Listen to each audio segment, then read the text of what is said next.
কিয়ামতের ময়দানে আপনি জানেন ভাই ভাই থেকে পালাবে। আল্লাহ বলেন ইয়াউমা ইয়াফিরুল মারউ মিন আখিহি, সেদিন ভাই ভাই থেকে পলায়ন করবে। আল্লাহ ভাইয়ের সিরিয়ালটা আগে আনলেন কেন? আচ্ছা বলেন তো, মা বাবার চেয়ে কি ভাই আপন? না। আরে মা বাবার চেয়ে কি ভাই আপন? তো সিরিয়ালে আল্লাহ ভাইয়ের কথা আগে আনছে। ওয়া উম্মিহি 2 নম্বরে মায়ের কথা আছে, ওয়া আবিহি 3 নম্বরে বাবার কথা আছে, ওয়া সাহিবাতি 4 নম্বর বিবির কথা আছে। 1 নম্বর ভাই কেন বললেন? মন দিয়ে বুঝবেন।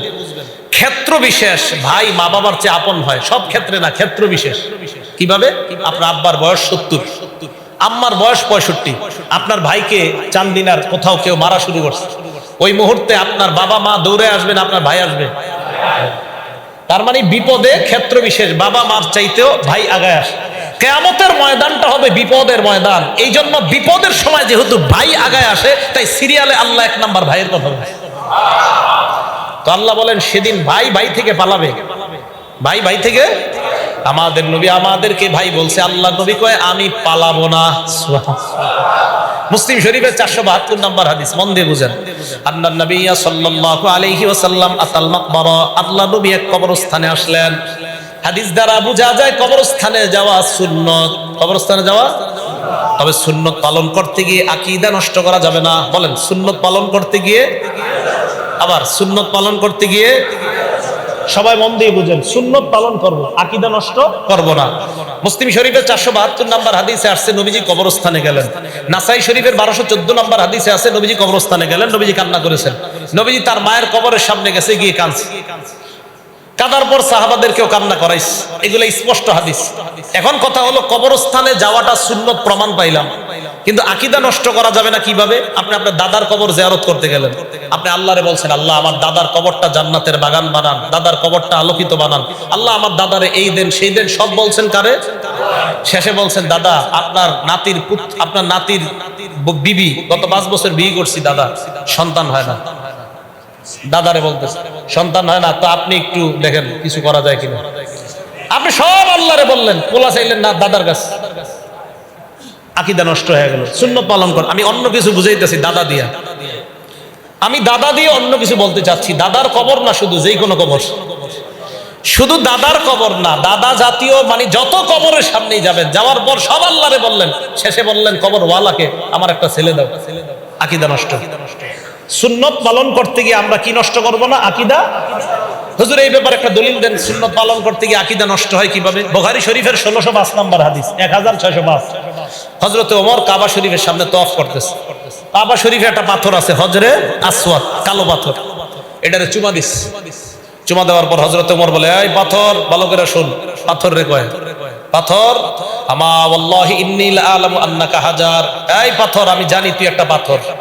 পাথর রে কয়, লা তাদুররু ওয়ালা তানফাউ, আমার আকীদা হলো তোর মধ্যে উপকার ক্ষতি করার কোনো ক্ষমতা নাই। বলেন তুই একটা পাথর, তোর মাঝে উপকার ক্ষতি করার কোনো ক্ষমতা, কিন্তু আপনাদের হাতের আংটির পাথরে ক্ষমতা আছে। তো এটা লাগান কেন? হ্যাঁ, পাঁচবিরি শরীফ থেকে আছে সুলাইমানি পাথর, সুলাইমান নবীর পাথর এই জায়গায় কেমনে আল্লাহ জানে। এই পাথর, পাথরে বিশ্বাস করলে তো আপনি ঈমান চলে যাবেন। পাথর কাবা শরীফের পাথর, এটা তো অনেক দামি পাথর না? হযরত ওমর বলতেছে পাথর। দেখেন বুখারী শরীফের হাদিস, যে তোমার উপকার ক্ষতি করার ক্ষমতা নাই, তোরে চুমা দিলাম কেন? ফালাউলা আন্নী রাআইতুন নাবিয়্য সাল্লাল্লাহু আলাইহি ওয়াসাল্লাম ইসতালামা কামা ইসতালামতুকা, আল্লাহর নবীকে যদি আমি তোমাকে চুমা দিতে না দেখতাম, আমি ওমর জিন্দেগিতে তোমাকে চুমা দিতাম না। নবীজি চুমা দিয়েছেন তাই আমি তোমাকে চুমা দিলাম। পাথর চুমা দেওয়া সুন্নত, তবে তোমাকে চুমা দিতে গিয়ে আকীদা নষ্ট করা শিরক। কবর জিয়ারত করা সুন্নত, কবর জিয়ারত করতে গিয়ে সব আল্লাহরে বইলা কবর ওয়ালাকে ছেলে সন্তান মেয়ের কথা বলা শিরক। নবীজি কবরস্থানে গেলেন, যাওয়ার পর কবরবাসীকে সালাম দিলেন, আসসালামু আলাইকুম দার কওমিম মুমিনিন, হে কবরবাসী, মুমিন কবরবাসীগণ, তোমাদের উপর শান্তি বর্ষিত হোক।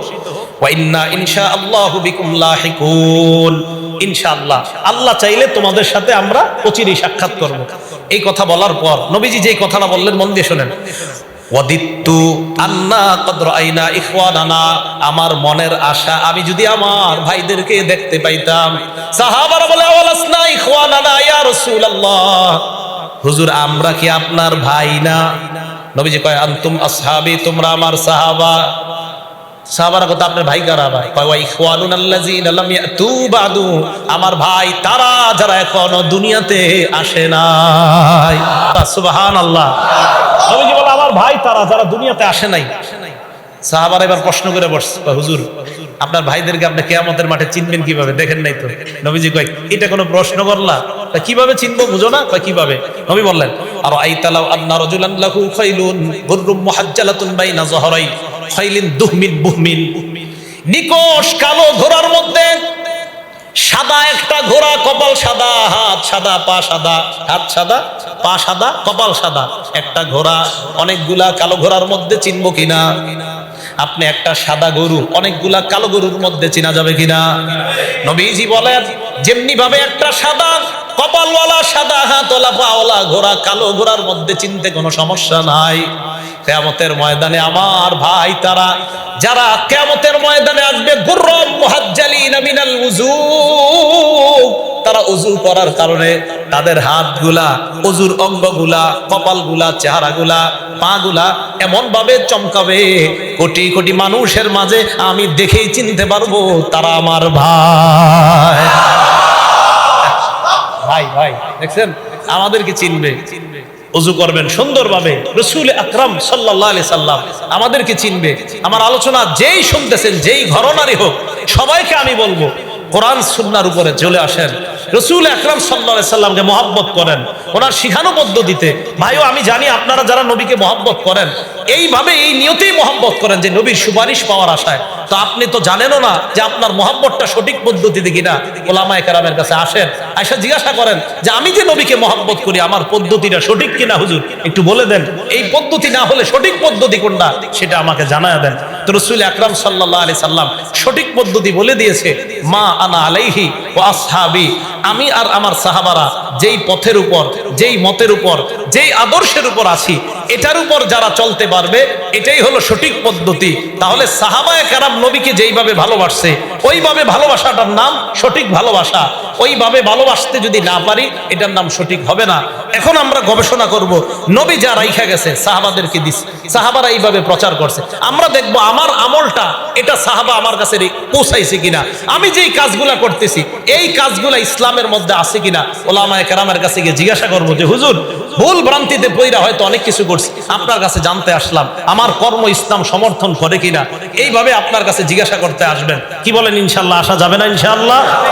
তো কিয়ামতের ময়দানে নবীজি বলেন আমি আগেই ওই যে আমার ভাইদের জন্য গ্লাস নিয়ে হাউজে কাউসারের পারে, ওয়া আনা ফারাতুহুম আলাল হাউজ, আমি হাউজে কাউসারের পারে আমার ভাইদেরকে পানি পান করার জন্য দাঁড়ায় থাকবো। এই জায়গাটা একটু মন দিয়ে শোনেন, আমি কিন্তু এই হাদিস পয়রা চিন্তিত। বুখারী শরীফের 6576 নম্বর হাদিস, রাসূল আকরাম সাল্লাল্লাহু আলাইহি সাল্লাম বলেন একদল উম্মত আমার সামনে আনা হবে, আনার পর আমি তাদেরকে হাউজে কাউসারের পানি পান করাইতে যাব, ওই মুহূর্তে আমার সামনে থেকে তাদেরকে টান দিবে, আমি বলবো আল্লাহ আমার উম্মত, আল্লাহ বলবে না। মাবুদ আমার উম্মত তো তারা, আল্লাহ বলবে না। মাবুদ কেন? আল্লাহ বলবে ফাইন্নাকা লা তাদরি মা আহদাসু বাদা, আপনি জানেন না আপনি দুনিয়াতে আসার পর তারা ইসলামে নতুন নতুন কত কিছু আবিষ্কার করছে, এটা আপনার জানা নাই।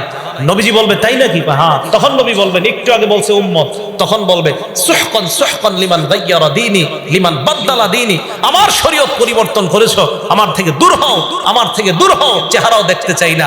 যেই নবী পানি পান করাইতে চায় এই নবী বলবে আমি দেখতেও চাই না। প্রিয় ভাইয়েরা, তাই বলতেছিলাম রাসূল আকরাম আমাদের প্রতি এত দয়া এত মায়া, তাই ওনাকে আমরা মহব্বত করব, নিজের জীবনের চাইতে বেশি মহব্বত করব। সহিহ বুখারী হাদিস নাম্বার 15 নম্বর হাদিস, রাসূল আকরাম সাল্লাল্লাহু আলাইহি সাল্লাম বলেন তোমার বাবা তোমার মা পুরা পৃথিবীর যারা আছে সবার চাইতে আমাকে মহব্বত না করা পর্যন্ত তুমি পরিপূর্ণ ইমানদার হতে পারবা না। সহিহ বুখারী হাদিস নাম্বার 6632 নম্বর হাদিস, হযরত ওমর ফারুককে নবীজি এইভাবে ধরে রাখছে, এইভাবে হযরত ওমর নবীজির দিকে তাকায় কয় লান তাহাব্বু ইলাইয়া মিন কুল্লি শাই, হুজুর আমি আপনাকে সবচেয়ে বেশি মহব্বত করি ইল্লা মিন নাফসি, তবে আমার জীবনের চেয়ে বেশি না। নবীজি বললেন ওমর কি বললা?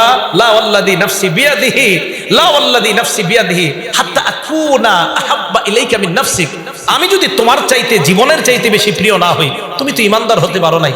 ওমর কিছুক্ষণ পরে কয় আল আন, হুজুর না আমার জীবনের চেয়ে বেশি ভালোবাসি। নবীজি বললেন আল আন ইয়া ওমর, হ্যাঁ ওমর এখন তুমি পরিপূর্ণ ইমানদার। তাহলে হাইওয়ান জানোয়ারের প্রতিও তার কি পরিমাণ দয়া, উম্মতের প্রতিও কি পরিমাণ দয়া। তা আমাদের ভালোবাসার মাত্রাটা কম হবে না বেশি? পদ্ধতি নিজেদের না ওনার শিখানো পদ্ধতি? আল্লাহ পাক রব্বুল আলামিন আমাদের সকলকে যে কথাগুলা শুনলাম বললাম এই কথাগুলোর উপর আমল যেন করতে পারি, এবং রাসূল আকরাম সাল্লাল্লাহু আলাইহি সাল্লামের শিখানো পদ্ধতিতে ওনার যে দয়া মহব্বত এটা যেন অনুধাবন করে আমরা রাসূল আকরাম সাল্লাল্লাহু আলাইহি সাল্লাম মহব্বত করতে পারি। আল্লাহ তৌফিক দান করেন। আমিন। আখিরু দাওয়ানা আলহামদুলিল্লাহি রাব্বিল আলামিন।